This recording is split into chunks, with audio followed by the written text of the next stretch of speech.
अस्सलाम वालेकुम वरहमतुल्लाहि वबरकातुहू नाज़रीन। आज हम आपको दिखाएंगे खलीफा पार्क के अंदर म्यूज़ियम। तो ये देखें, ये इनका ओल्ड कल्चर है जो तकरीबन ये कह लें कि 60-70 साल पहले का।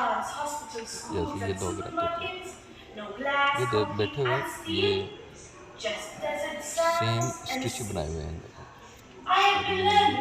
और ये स्टिच है, सेंसिटिव ग्लास है। और ये जो है ये robot Making them find their own food. Grandfather said he's seen more changes in a lifetime than all of his ancestors put together. His stories took me on an incredible journey.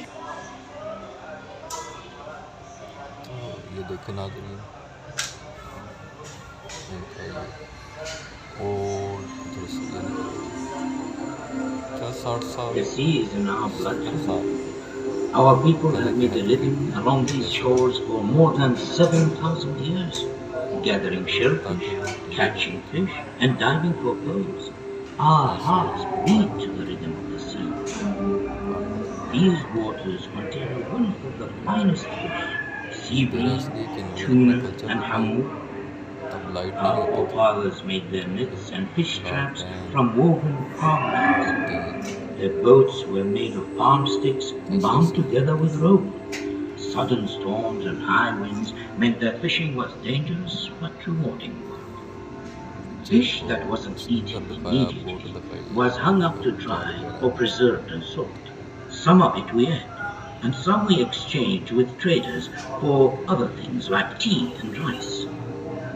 Most of our homes were arish, made of date palm sticks and mats, although some were built with materials from the seashore, coral stone and lime cement. The walls reflected the heat of the sun. Inside, the rooms stayed cooler in the midday heat.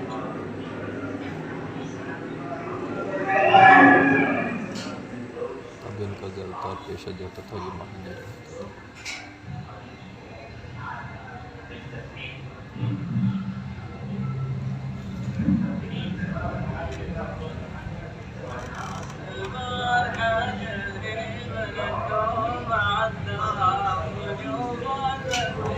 Camels hold a special place in our hearts. We honor these loyal and noble creatures which can endure the blazing desert heat for days without food or water. Their hearts, their dungeons, their hair includes rocks and nails, their leather makes stripes and sandals. The camels too, perfectly adapted to life in the desert.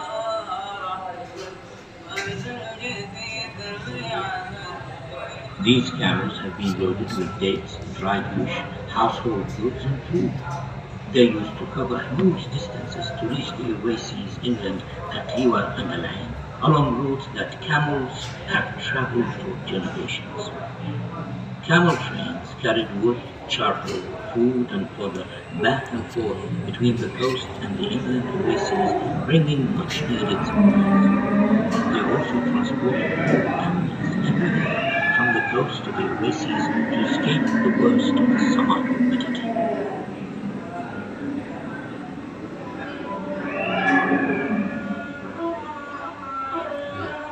This is what makes camels happy. In the desert, they can smell water from many miles. This oasis is fed by cool underground springs and a network of barrages, man-made channels which bring water from the mountains. Here, we produce dates, cereals, vegetables, fruit and fodder. It's a kind of paradise, cool and tranquil. At night, the birds settle in the shade of the trees, and you have to keep a watchful eye for the snakes and scorpions. The camel-raising bedouins were nomadic during the months of wood grazing, and would settle around oasis wells in the summer.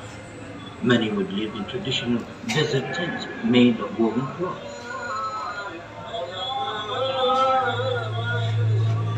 These were furnished with houses and divided into separate quarters for men and women. Here, in the food preparation area, women would cauldrons and red meeting to make the family meal.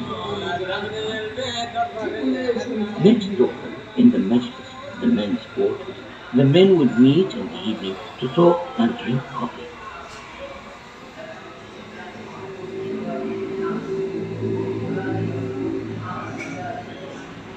Our ancestors began to settle here more than 5,000 years ago, and they made the most of the world's land. Copper mining was one of the earliest industries here.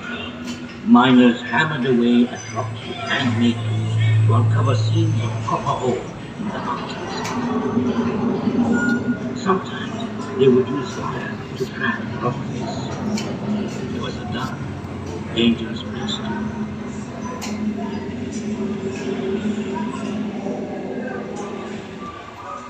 Once mined, the copper ore was heated to separate the copper from the ore, a process known as smelting.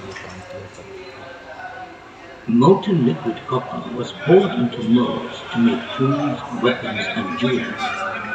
Once the casts had cooled, they were hammered into shape.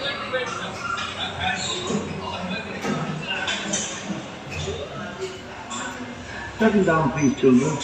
Turn to page 17. Can anybody tell me what they see here? Please, sir. Ahmed? The man is diving for pearls. My great-grandfather was a pearl diver. He could hold his breath for ages. He taught me to swim and dive. One day, I'd like to be a diver too.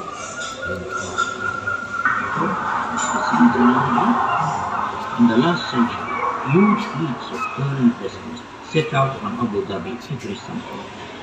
The departure of the fleet was a major event. Families left behind were anxious about their loved ones. Some of the men never returned. The divers were weighted down as they plunged to the shallow banks to search for coasters. It was a dangerous job, with stinging jellyfish, sharp corals, and no heating equipment. But a lucky girl might establish a family's fortune. To keep their spirits up, the Niham would chant to inspire the pearls, leading them all in songs which marked each stage of their work.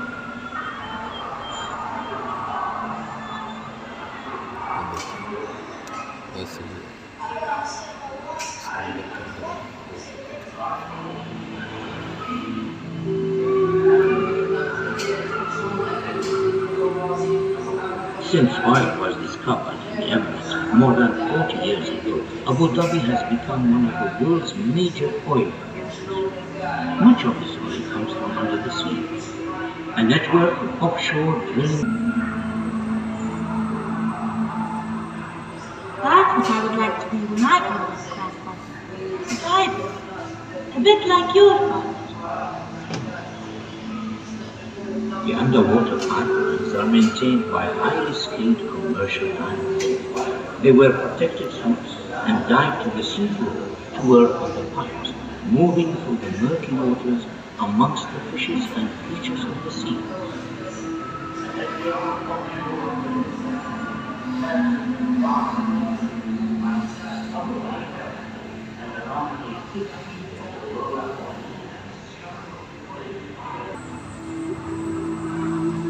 It is hard, skilled work on the oil drilling platforms. Highly trained men operate the drills, pumps, and other heavy machinery, extracting the fresh supplies coming in. Nowadays, massive tankers are needed to transport the oil and gas to the vessels. A fantastic magnificent mountains and parks. In little over a generation, Abu Dhabi has been transformed into one of the great trading and business centers of the world. This is now our vibrant cosmopolitan city with a proud heritage rooted in the traditions and values of its desert and sea-road origins.